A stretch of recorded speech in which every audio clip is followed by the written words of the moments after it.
빈들의 마른 풀같이 시들은 나의 영혼,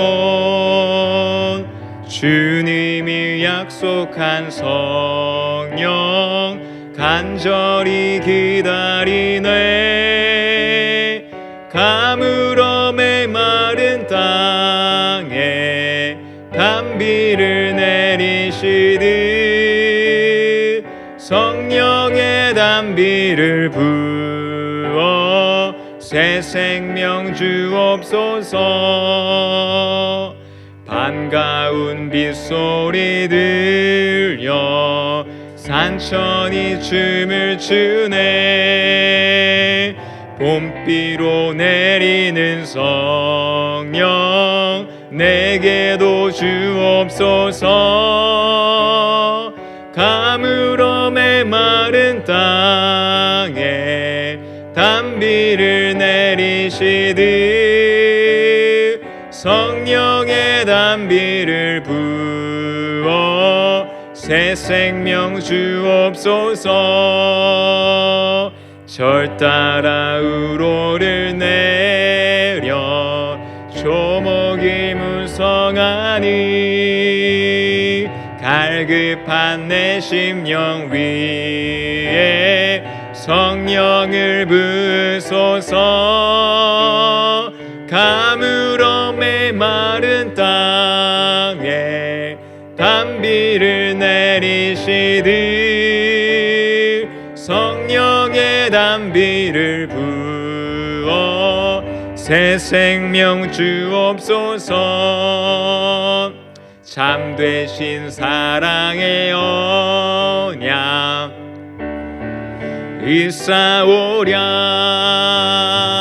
오늘의 흡족한 은혜 주실 줄 믿습니다. 가물어 메마른 땅에 단비를 내리시듯 성령의 단비를 부어 새 생명 주옵소서.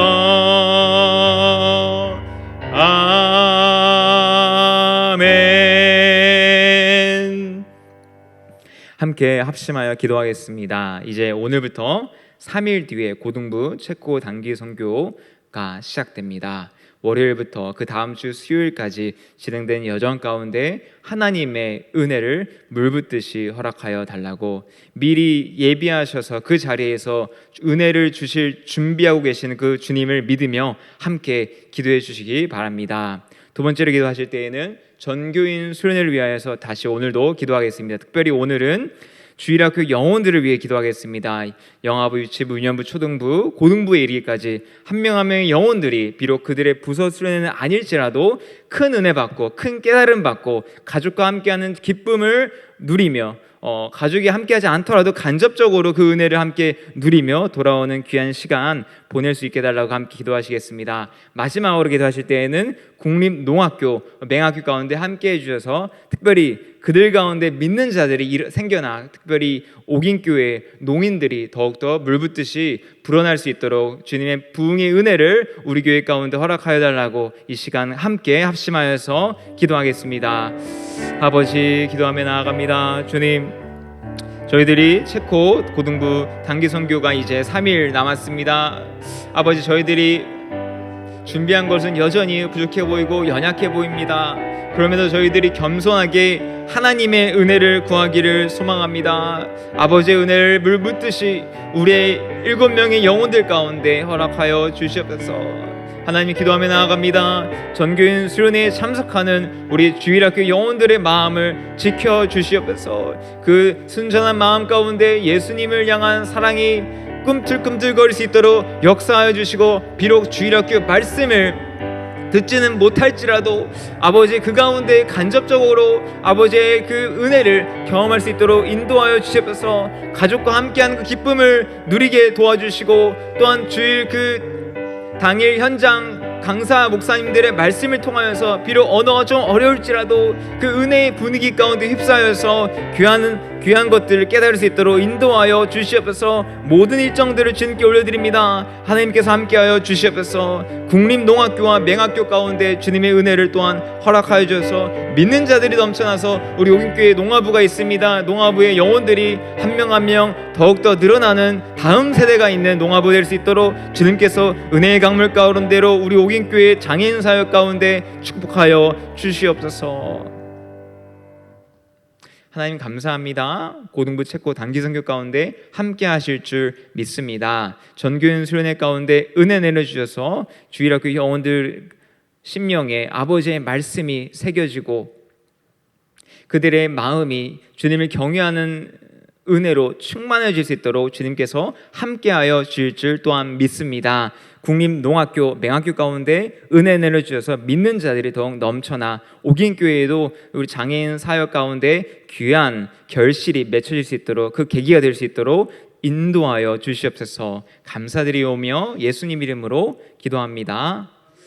아멘. 오늘 함께 읽으실 하나님 말씀은 열왕기하 16장 1절로 9절까지입니다. 열왕기하 16장 1절로 9절까지입니다. 제가 가지고 있는 성경책 구약성경 588쪽에 위치해 있습니다. 열왕기하 16장 1절로 9절까지 다 찾으신 줄로 믿고 저부터 교독하도록 하겠습니다. 르말랴의 아들 베가 제17년에 유다의 왕 요담의 아들 아하스가 왕이 되니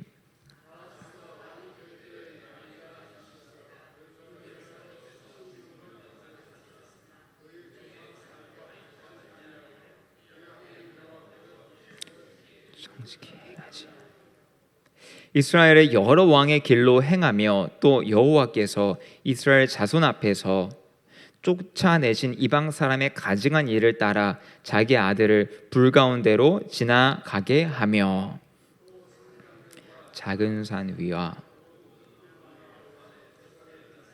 분양하였더라. 이때 아람의 왕 르신과 이스라엘의 왕 르말랴의 아들 베가가 예루살렘에 올라와서 싸우려 하여 아하스를 애워쌌으나 능히 이기지 못하니라.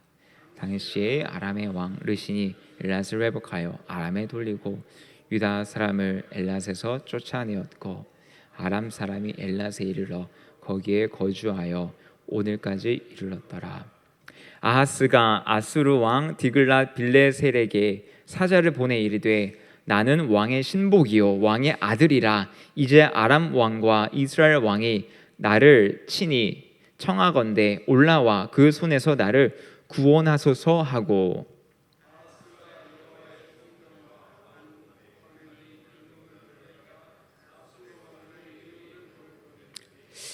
함께 읽겠습니다.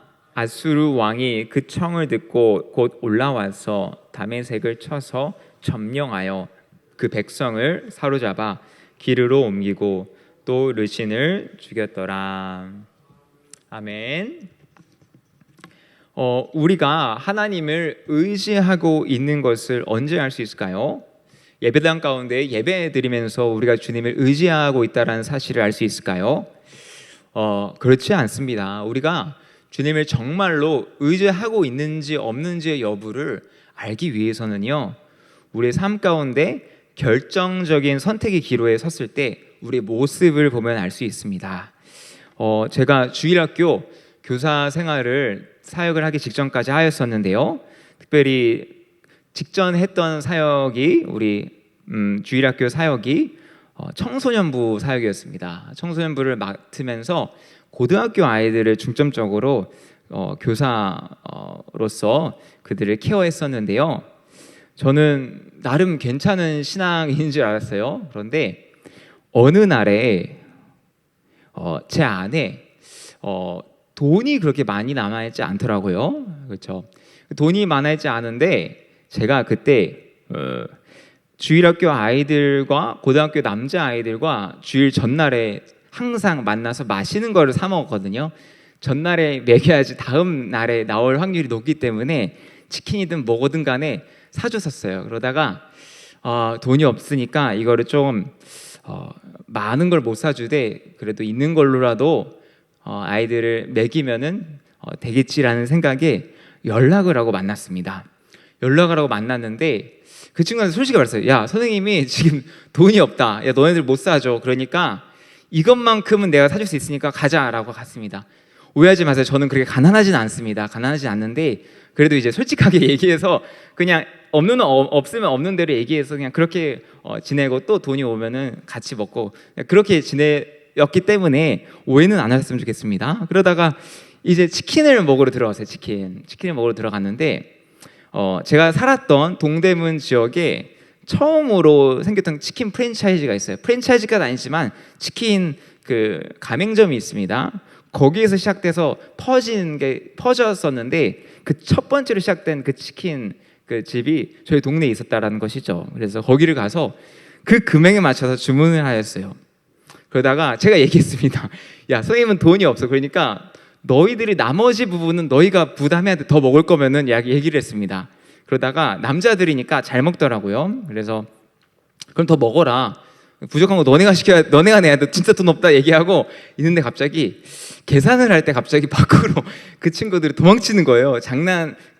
뭐 나쁜 아이들은 아닌데 설마 제가 없을 거라는 생각을 안 하고 도망친 겁니다. 그래서 제가 머리가 하얘지더라고요. 왜냐면은 제 안에는 금액이 2만 원 정도밖에 없었고 대학생이었으니까 그리고 결제해야 될 돈은 4만 원 정도가 나왔어요. 그러니까 어떻게 설거지를 하겠습니다라고 얘기하는 것도 이 영화에서 나오는 말이지 제가 할 말이 없더라고요. 그래서 줄을 서고 기다리고 있는데 와, 제가 하나님을 나름 의지하는 신앙인 줄 알았는데 주님이고 뭐고 생각도 안 나고 그냥 어떡하지? 점점 한 명이 줄이 빠져나가면서 점점 가슴이 진짜로 콩닥콩닥 뛰었습니다. 그때 갑자기 저희 교회에 남자 집사님 한 분이 갑자기 들어오시더라고요. 그래서 치킨을 주문하시려고 오신 것 같아요. 그래서 인사를 나누고 우리 학생들입니다. 죄송합니다. 이 남자 선생님은 학생들과 만나서 있을 때 들어오셨고요. 그리고 학생들은 나갔고 그리고 남자 선생님은 저랑 같이 있었습니다. 그때 그분이 유심히 고민을 하는 듯한 느낌이 들다가 저한테 교사 생활하느라 고생이 많아. 내가 이거 내줄 테니까 애들 좀 잘 케어해줘 얘기를 하시는 거예요. 주님 감사합니다. 와, 그러면서 제가 차마 그거를 한번 튕길 법한데 못 튕겼어요. 왜냐면 튕겼다가 정말로 그래 괜찮아라고 가버리면 저는 도리가 없거든요. 그래서 어쩔 줄 모르는 평을 지으면서 감사함으로 그거를 대접을 받은 기억이 납니다. 물론 그때 기억을 8년 전 일이니까요. 정확하게 그 순서가 지금 100% 제가 옳게 말하고 있는지는 한번 생각을 해봐야 겠지만 이 전후 관계의 맥락 속에서 저는 진짜 죽을 뻔한 그 상황 가운데 구원을 받은 거죠. 그 결론을 얻고 제가 저 어머님이랑 대화를 하다가 어머님께 그런 말씀을 드렸어요. 엄마, 제가 2시간 전쯤에 이런 일이 있었는데 제가 하나님을 의지한다라고 생각을 했는데 막상 벼랑 끝에 서 있는 상황에 마주하니까 제가 주님을 의지하지 않더라고요.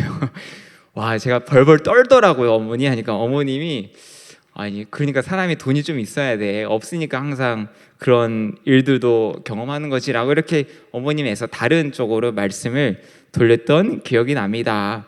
오늘 말씀에 등장하는 인물이 있습니다. 그 인물은 바로 아하스 왕입니다. 유다 왕 아하스는 성경에서 굉장히 악한 왕으로 묘사가 되고 있습니다. 그의 조상 다윗과 같이 아니하여 그의 하나님 여호와께서 보시기에 정직히 행하지 아니하고, 그리고 한 가지 더 묘사가 되고 있는데요.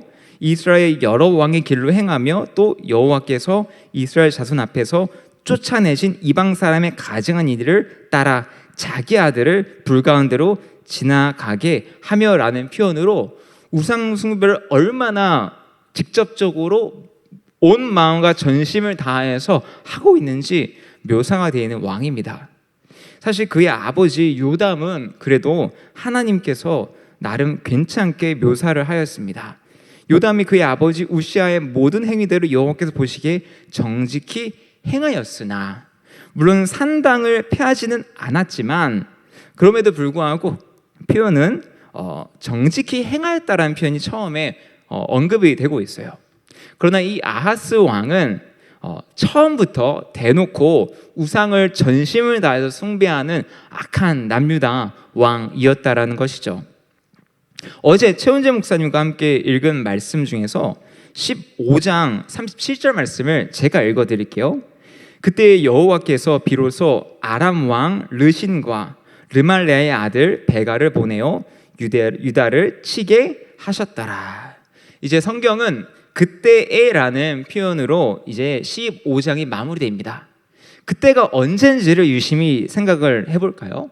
그때는 요담이 하나님께로 간 다음을 가리킵니다. 그리고 이제 아하스가 역사의 전면부로 들어오는 그 시점이 그때입니다. 물론 어제 목사님이 말씀하셨듯이 섭정 통치도 했었다라는 그 가설이 있고 여러 가지 이야기가 있지만, 중요한 사실은 성경은 그 요담 왕이 자리에서 물러나고 하나님 곁으로 간 다음에 바로 그때라는 표현으로 아람 왕 르신과 르말라의 아들 이스라엘 왕 베가를 보내어서 유다를 치게 하셨다라는 사실을 알려주고 있다라는 것이죠. 그 이유가 무엇일까요? 그 이유는 바로 아하스 왕의 악한 태도를 때문에 하나님께서 그렇게 하셨다라고 우리는 성경 말씀의 맥락을 통하여서 살펴볼 수 있습니다.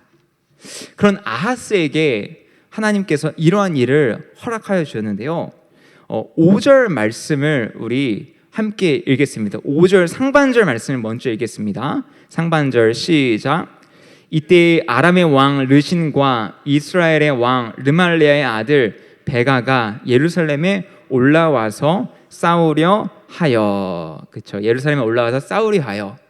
이때라는 것은 성경은 명확하게 우리에게 알려줍니다. 바로 이 아하스가 하나님을 떠나서 우상을 적나라하게 섬기는 장면이 묘사가 된 다음에 다시 여기에 이때라는 단어가 나옵니다.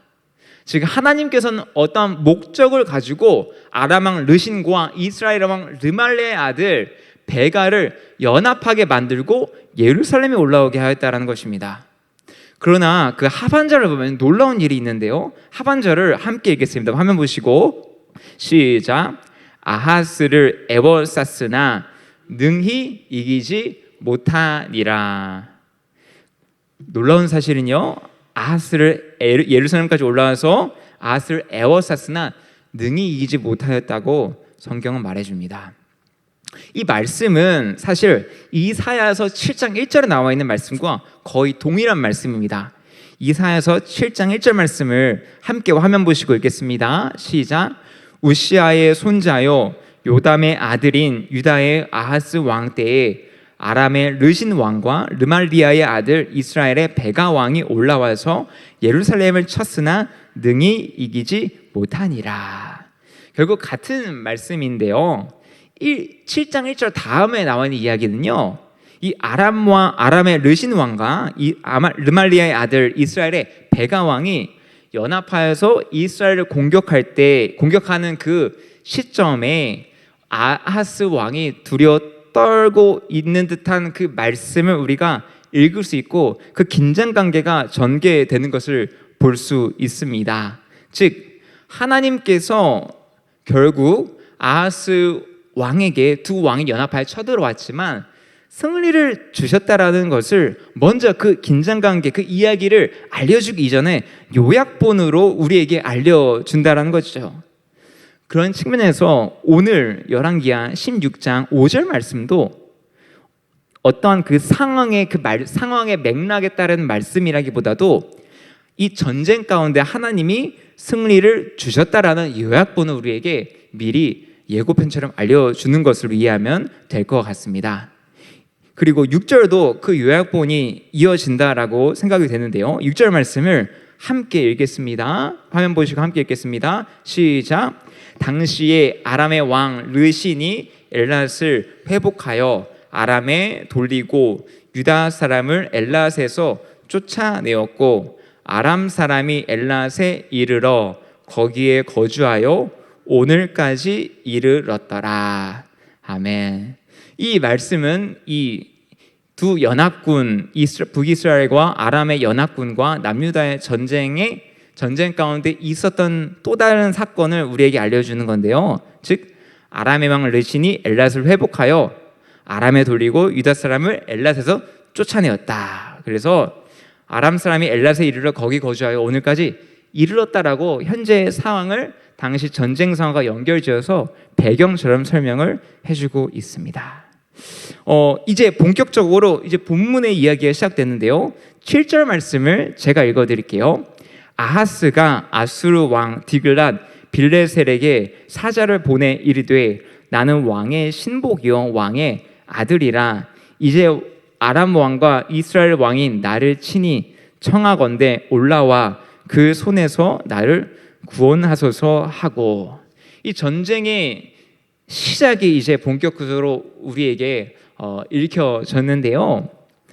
여기에서 등장하지 않는 내용이 있습니다. 바로 북이스라엘과 아람이 연합했다라는 이야기입니다. 북이스라엘과 아람 왕이 연합했을 때 이사야서 7장 말씀을 통하여서 이 백성과 아하스 왕이 벌벌 떨었다라는 말씀을 우리가 읽을 수 있습니다. 즉 지금 아하스는 그 벌벌 떤 그 다음 사건으로 지금 7절이 벌어지고 있는 것인데, 그 다음에 어떤 행동을 했을까요? 아수르 왕 디글랏 빌레셀에게 사자를 보내 이르되 나는 왕의 신복이요 왕의 아들이라. 여러분, 벌벌 떨고 백성들과 같이 자신들을 향하여서 두 나라가 연합했다는 소식을 듣고 긴장하는 그 상황 속에서 아하스가 선택한 것은 하나님입니까? 아니면 또 다른 무언가입니까? 아하스 왕은 아수르 왕 디글랏 빌레셀을 선택하였습니다. 그러면서 비굴하다시피 한 표현을 쓰는데요. 나는 왕의 신복이요 왕의 아들이라. 이제 아람 왕과 이스라엘 왕이 나를 친히 청하건대 올라와 그 손에서 나를 구원하소서라고 말하고 있어요. 즉 하나님을 향한 우리의 기도가 대상이 하나님에서 아수르 왕 디글랏 빌레셀로 바뀌었다라는 것이에요. 결국 아하스 왕은 하나님이 아니라 아수르 왕을 의지함으로써 그 현실에서 하나님이 아니라 자신은 인간적인 방법으로 살고 있다는 것을 우리에게 증명해 주는 것이죠. 아하스는 거기에서 멈추지 않습니다. 8절 말씀을 함께 읽겠습니다. 화면 보시고 시작. 아하스가 여호와의 성전과 왕궁 곳간에 있는 은금을 내어다가 아수르 왕에게 예물로 보냈더니. 거기서 멈추는 게 아니라요, 여호와의 성전과 왕궁 곳간, 성전과 왕궁 곳간이 어떤 의미를 가지고 있느냐 하면, 여호와의 성전이라고 하면은 하나님께 바치는 예물들이 있는 것이 성전이었습니다. 즉 전쟁에서 승리하고 난 뒤에 남유다의 왕들이 그 예물들이 주님께 바쳤던 곳이 성전이었는데 그곳에서 은금을 내었다. 동시에 왕궁 곳간은 어딜까요?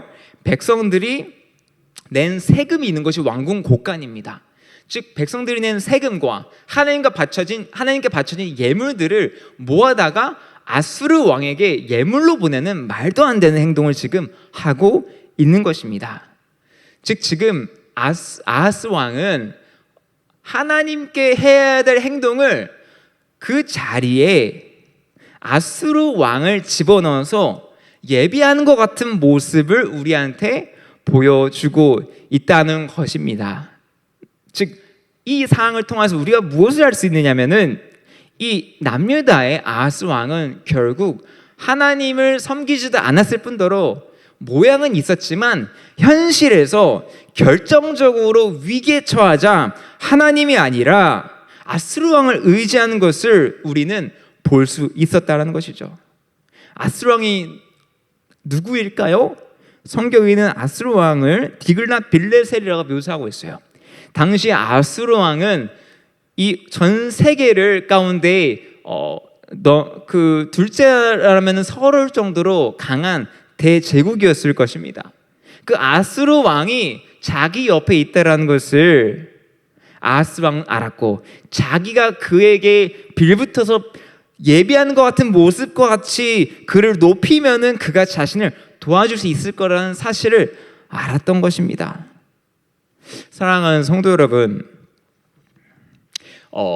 이사야서 7장 말씀을 보면은 하나님께서 이런 말씀을 우리에게 전달해 주십니다. 이사야서 7장 7장 말씀을 제가 읽어드리겠습니다. 이사야서 7장 11절을 제가 읽어드리겠습니다. 너는 내 하나님 여호와께 한 징조를 구하되 깊은 데에서든지 높은 데에서든지 구하라 하시니. 아하스가 뭐라고 대답했죠? 저 질문을 유심히 보면요, 하나님이 함께할 것이다. 이사야가 하는 말입니다. 하나님이 할 것이다. 두려워하지 말라. 그러니까 징조를 구하라라고 이야기를 했어요. 이제 아하스 왕은 징조를 구하면 되는 거예요. 그래서 주님이 저와 함께 하신다라면 이런 기적을 내려주세요. 이러한 기적을 내려주세요. 그럼 주님이 저와 함께 하시면 제가 더욱더 확신하고 나아가겠습니다라고 할 수 있을 텐데, 아하스는 어떻게 대답을 할까요? 12절 말씀입니다. 아하스가 이르되 나는 구하지 아니하겠나이다. 나는 여호와를 시험하지 아니하겠나이다 한지라. 아하스가 말합니다. 나는 구하지 아니하겠습니다. 왜냐하면은 여호와 하나님을 의지하지 않아서가 아니라 나는 여호와 하나님을 시험하지 않을 것이기 때문입니다. 말은 굉장히 있어 보이는 듯하게 말을 합니다. 여호와 하나님을 시험하지 않겠다고요. 그런데 하나님께서는 그 마음의 중심을 아셨습니다. 아하스의 마음 가운데 여호와 하나님을 시험하지 않기 때문에 나에게 징조를 구하지 않는 게 아니라, 그 마음 가운데에는 아수르 왕 디글랏 빌레셀에게 빌붙어가지고 납작 엎드렸을 때 그가 자신을 구원해 줄 것을 의지하고 있다는 것을 하나님은 다 마음의 중심을 아셨습니다. 그래서 직접 징조를 내려주셨는데 그게 바로 임마누엘의 징조입니다. 결국 신약으로 넘어와서 예수님에 대한 예언으로 사용되었죠. 사랑하는 성도 여러분, 아하스 왕은 이 징조를 구하라는 그 질문조차도 징조를 구하지 않는다라고 하면서 믿음이 없는 게 아니라 믿음이 있는 것처럼 최대한 노력을 하였어요. 그러나 주님은 그 마음의 중심을 간파하신 것이죠. 그리고 열왕기하 오늘 말씀을 통해서 우리가 알 수 있는 사실은, 그 간파한 주님의 그 사실처럼 아하스 왕은 실제로 아수르 왕에게 사자를 보내어서 주님께 예배드리듯 그를 예배하고 주님께 예물을 드리듯 가장 소중한 것들을, 하나님의 것들을 그에게 드렸다라는 것을 알 수 있습니다. 그리고 9절 말씀, 열왕기하 17장 9절 말씀을 통하여서 그 결론을 우리가 알 수 있는데요, 어떠한 결론이 내려졌을까요? 9절 말씀을 함께 읽겠습니다. 시작. 아수르 왕이 그 청을 듣고 곧 올라와서 다메섹을 쳐서 점령하여 그 백성을 사로잡아 기르로 옮기고 또 르신을 죽였더라. 여러분, 실제로 이 아수르 왕에게 부탁해서 자기가 이런 것을 이룰 거라고 계산한 것대로 모든 것들이 이루어집니다. 르신이 누구죠? 아람의 왕이죠. 그 르신을 아수르 왕이 죽입니다. 이때 아하스가 무슨 생각을 했을까요? 하나님께 징조를 구하지 아니하였는데, 그리고 그것을 보고 하나님께서 내가 믿음이 있어서가 아니라 다른 것을 의지하는 것 때문이라고 얘기를 했는데 내가 생각한 대로 모든 게 이루어지는데 라고 아하스는 생각했을 것입니다. 그러나 이 아수르에게 바친 이 모든 조공과 정성들로 인하여서 이것이 올무가 되어서 남유다에게 부메랑처럼 돌아오는 것이 역사적인 사실이라는 것입니다. 아하스 왕의 이 잘못된 선택으로 하나님께 의지하는지 안 의지하는지 확인하고 의지하도록 그 마음을 돌리기 위한 이 연합군의 공격이었었지만 결국 이 마지막이라고 할 수 있는 기회를 놓쳐버리고 아수르를 의지하고 그것이 올무가 되어서 남유다를 가로막게 되었다라는 것입니다. 사랑하는 성도 여러분, 이제 말씀을 맺겠습니다.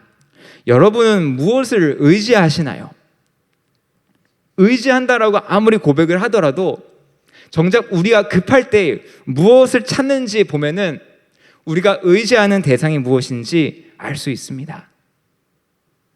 이제 다음 주면은 4일 남았죠. 저희 체코 고등부 단기 선교팀이 출발을 합니다. 근데 마지막에 다가올수록 하나님께서 저한테 보여주시는 것 같아요. 너가 이 선교를 정말 나를 의지하면서 준비하고 있니? 아니면은 사람의 계획과 생각으로 준비하고 있니? 사람의 계획과 생각으로 준비한다고 하더라도 쉴 수 없이 이루어질 수는 있습니다. 그러나 하나님은 일하시지 않을 것입니다. 이 시간 저뿐만 아니라 성도 여러분에게도 하나님이 질문하고 계시는 줄로 믿습니다. 주님의 그 질문에 나는 과연 무엇을 의지하고 있는지, 자신이 의지하고 있는 것이 하나님이 아니라면 이 시간 진정으로 정직하고 정결한 마음으로, 진실된 마음으로 주여 주님만을 의지하는 저 될 수 있도록 인도하여 주시옵소서. 하나님께 무릎 꿇고 어린아이처럼 매달리는 그 순전한 신앙으로 저의 신앙을 다시 한번 회복해 주시옵소서. 기도하는 은혜의 시간 되기를 예수님의 이름으로 축복합니다. 함께 이 시간 첫 번째로 기도하시기를 소망합니다. 하나님만을 의지하게 하소서.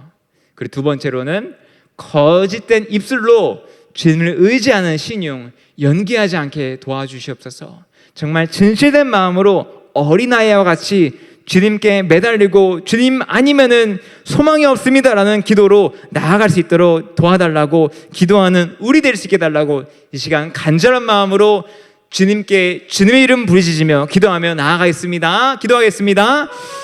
주님, 하나님 아버지, 이 시간 기도하며 나아갑니다. 제가 무엇을 의지하는지 이 시간 질문하며 나아갑니다. 하나님, 이스라엘과 남유다 사이에 아람 왕이 들어와서 연합군을 형성하여 남유다를 고통 가운데로 구석진 곳으로 몰아넣고 있는 것을 우리는 말씀을 통하여서 알 수 있습니다. 하나님, 이 왕은 주님을 의지하는 것처럼 보였지만 정작 마음의 중심에는 압수르 왕을 통하여서 무언가를 얻을 거라는 계산이 있었음을 알 수 있습니다. 하나님, 우리는 무엇을 의지하고 있나요? 오늘 하루 지내면서 누구에게 간절하게 기도하고 있나요?